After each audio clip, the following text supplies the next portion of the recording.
बेहद स्वागत है जी आप सभी स्टूडेंट्स का।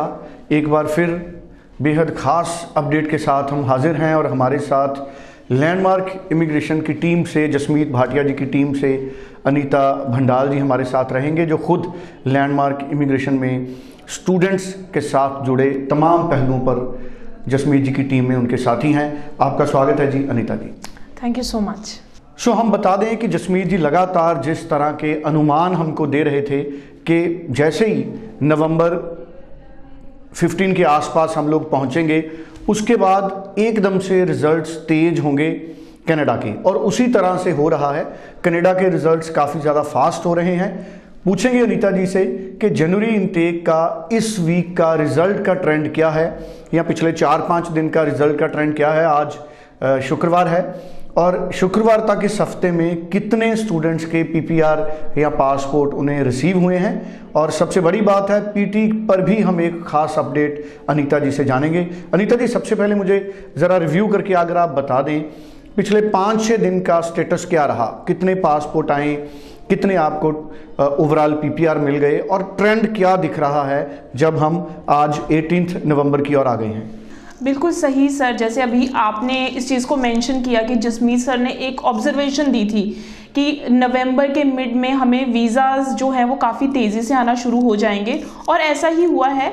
अभी अगर मैं अपनी बात करूँ तो हमारे within this week 50 plus हमारे पीपीआर प्लस वीज़ाज आए हैं, which is a very good achievement for us. तो अभी भी मेरे पास ये पिछले 2-3 दिन के ही हैं, ये इनफैक्ट आज के ही हैं, ये जो 17 नवंबर के हैं जी, 17 नवंबर के हैं जिनके वीज़ाज आए हैं। टोटल अगर मैं काउंट करूं तो ये 11 वीज़ाज हैं तो जो आज आए हैं। तो मैं एक बार वो सारे स्टूडेंट्स का नाम लेना चाहती हूँ। सुखजिंदर सिंह संधू, एंड उसके बाद है तरसेम सिंह, इनका भी आया है वीज़ा, आज की ही डेट का है। उसके बाद है शोभित वालिया, उसके बाद है वंदना, इनका भी वीज़ा आया है आज। उसके बाद है हमारे पास गुरप्रीत कौर, देन उसके बाद है रमनदीप सिंह का वीज़ा आया है। उसके बाद है रिद्धिमा शर्मा का वीज़ा आया है। रविंदर सिंह का भी वीज़ा आ गया है। इनकी प्रोफाइल थोड़ी सी ट्रिकी थी बट आई एम ग्लैड इनका वीज़ा आ चुका है। एंड उसके बाद है अर्शदीप सिंह का वीज़ा आया है, एंड मनदीप सिंह। तो ये आज की हमारे पास जो वीज़ाज हैं ये सिर्फ 17 के ही हैं। तो अगर मैं पूरे वीक की बात करूँ तो 50 प्लस पासपोर्ट प्लस वीज़ाज आए हैं। पीटी का स्टेटस क्या रहा है, इनमें किस तरीके के प्रोफाइल्स हैं जो आपने पूरे हफ्ते में रिसीव किए हैं, किस तरह का ट्रेंड हम फील करते हैं पीटी को लेके, और रिफ्यूज़ल वालों के बारे में। मैं बात करती हूँ तो पीटी की लास्ट वीक ही हमारे पास 5 स्टूडेंट्स थे जो पीटी बेस्ड थे एंड उनका वीज़ाज आया है। अभी पहले हो रहा था कि कनाडा रिफ्यूज़ल दे रहा था, वो एक ट्रेंड बन चुका था।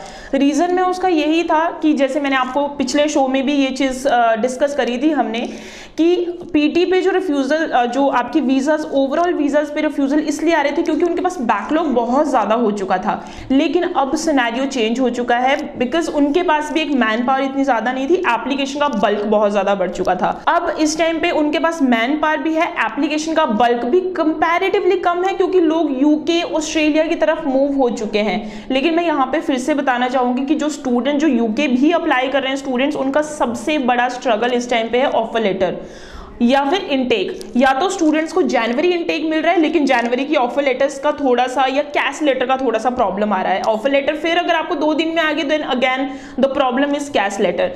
और उसके बाद जो उनका इनटेक है वो सितंबर मिल रहा है। लेकिन कनाडा में अभी वी हैव मई इनटेक, तो मई इनटेक में भी स्टूडेंट्स अप्लाई कर रहे हैं और सबसे पॉजिटिव रिजल्ट आ रहा है जिन केसेस की हमने रीफाइल करी है। तो बहुत सारे स्टूडेंट्स हैं जो थोड़ी सी होप्स छोड़ के बैठ चुके थे कि हाँ पता नहीं अब कनाडा हो पाएगा या नहीं हो पाएगा। मैं आप लोगों को सबको ये चीज़ बताना चाहती हूँ कि this is the best time to apply in Canada. Demotivate होने की ज़रूरत नहीं है क्योंकि अब सबसे अच्छा जो रिजल्ट है वो कनाडा ने देना शुरू कर दिया है। तो वापिस से हम लोग फिर से हम ट्रैक पे आ गए हैं अभी। बिल्कुल। कनाडा पे काफ़ी अच्छे रिजल्ट्स हैं जो मिले हैं। तो कनाडा में अभी कौन कौन से रीसेंट इनटेक्स हैं जिसके लिए आपको लगता है कि स्टूडेंट्स को अप्लाई करना चाहिए, और जो रीअप्लाई करना चाहते हैं स्टूडेंट अनीता जी, उनको किन चीज़ों का ख्याल रखना पड़ेगा? ओके, तो अगर किसी स्टूडेंट का रिफ्यूज़ल आया है कनाडा के लिए, तो पहली चीज़ मैंने कि आपका जो कोर्स है, अगर आपका कोर्स रेलेवेंट है, अगर आपके कोर्स में प्रोग्रेशन है, एंड अगर आप उसको जस्टिफाई कर रहे हो कि इंडिया में वापस आके इस कोर्स को करने का कुछ फायदा है, अगर आपका कोर्स ये तीनों चीजें लेके आ रहा है, प्लस आपके पास सफिशिएंट आइल्स स्कोर है दैट इज 6 ईच, या फिर पीटी आपके पास 59 या 58 है, तो आप रीफाइल कीजिए। इसमें परेशान होने वाली कोई बात नहीं है। कई स्टूडेंट्स क्या करते हैं कि अब एक बार रिफ्यूजल आ गया, दोबारा किसी और कॉलेज में अप्लाई करेंगे, फिर पिछले कॉलेज से रिफंड मंगवाएंगे, that will be a totally wastage of time and money. तो इससे बेटर यही है कि आपका अगर कोर्स, आपका आइल्स स्कोर, आपकी परसेंटेज बिल्कुल एक्यूरेट है, तो आप दोबारा से रीफाइल कीजिए with strong SOP, strong appeal. Visas आ रहे हैं, वीज़ाज आने शुरू हो चुके हैं। बिल्कुल जी, 90413 90412 ये लैंडमार्क इमिग्रेशन का नंबर है। आप इस पे फ़ोन कीजिए, पर्सनली जसमीत जी से मिलने के लिए आप अपॉइंटमेंट बना लीजिए, या सीधे आप लैंडमार्क के हेड ऑफिस में आइए और पूरी क्लैरिफिकेशन लीजिए। अपना प्रोफाइल भी आप व्हाट्सएप कर सकते हैं। ईमेल है info@landmarkimmigration.com। Thank you so much Anita ji. Thank you so much.